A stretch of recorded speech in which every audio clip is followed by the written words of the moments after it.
So guys, today I will show you how to solve a problem of the product key. Yes, we need to end the trailer. So first, you go to Word or Access or other. So here, the product key problem is displayed. So how can you remove this permanently? I will show you.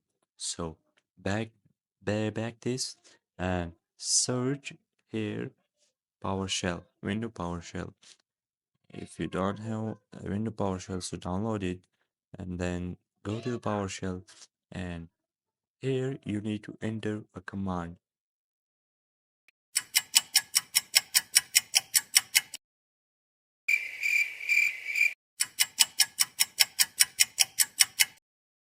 When you enter the command, then wait a little bit, it will process. I'm pressing key number 2 because I'm activating my Office. So if you're activating Office, so press key number 2.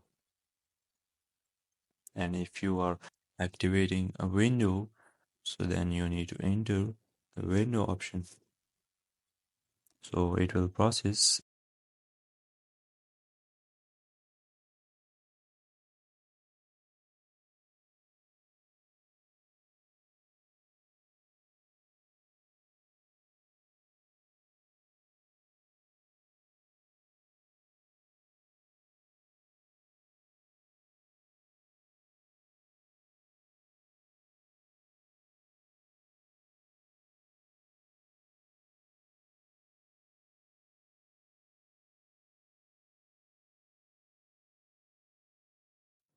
So back from the PowerShell and go to the Word.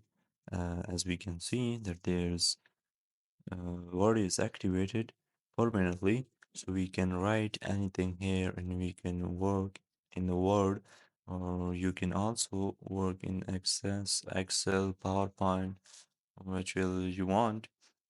So here you can see that Office is activated permanently.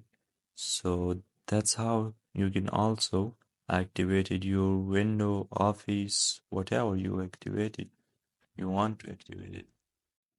So in this way you can solve a problem permanently.